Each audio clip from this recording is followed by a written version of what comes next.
চলে যাচ্ছি পরের খবরে। ব্যাংক অ্যাকাউন্ট থেকে টাকা লোপাট করাটা তার বাঁ হাতের খেলা। চোখের নিমিষে ভাড়া শূন্য করে হাওয়ায় মিলিয়ে যায় সে।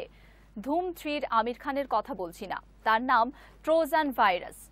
বাজার চলতি কোনো অ্যান্টিভাইরাসের পক্ষে এই চোরকে খুঁজে পাওয়া এখনো পর্যন্ত মুশকিলই নয়, প্রায় নামুমকিন।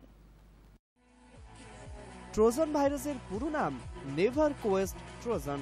জন্ম রাশিয়ায়। ইতিমধ্যে বিশ্বের বিভিন্ন ব্যাংকের অগণিত অ্যাকাউন্ট থেকে টাকা লোপাট করেছে এই ভাইরাস। 28টিরও বেশি নামকরা ওয়েবসাইটে ঘাঁটি কেড়েছে ট্রোজান। যে কম্পিউটার থেকে ওই ওয়েবসাইটগুলো খোলা হবে সেখানে সে নিজের প্রতিলিপি তৈরি করে ফেলবে। তার ক্লোন নিমেষে কম্পিউটারে আগে ব্যবহৃত ইউজার নেম এবং পাসওয়ার্ড খুঁজে বের করে ফেলতে পারবে। একবার নেট ব্যাংকিং এর পাসওয়ার্ড খুঁজে পেলেই অতর্কিতে হামলা চালাবে ব্যাংক অ্যাকাউন্টে।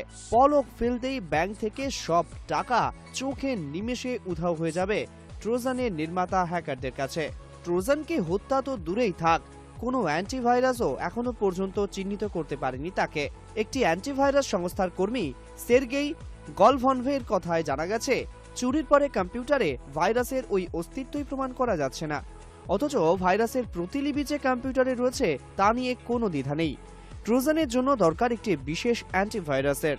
মনে করা হচ্ছে বিনিয়োগ, শেয়ার ট্রেডিং এবং শেয়ার বাজার সংক্রান্ত তথ্য কম্পিউটার থেকে বের করে নিচ্ছে এই ভাইরাস। সুতরাং এটা বলা যেতেই পারে সাইবার আতঙ্কের অন্য নাম ট্রোজান।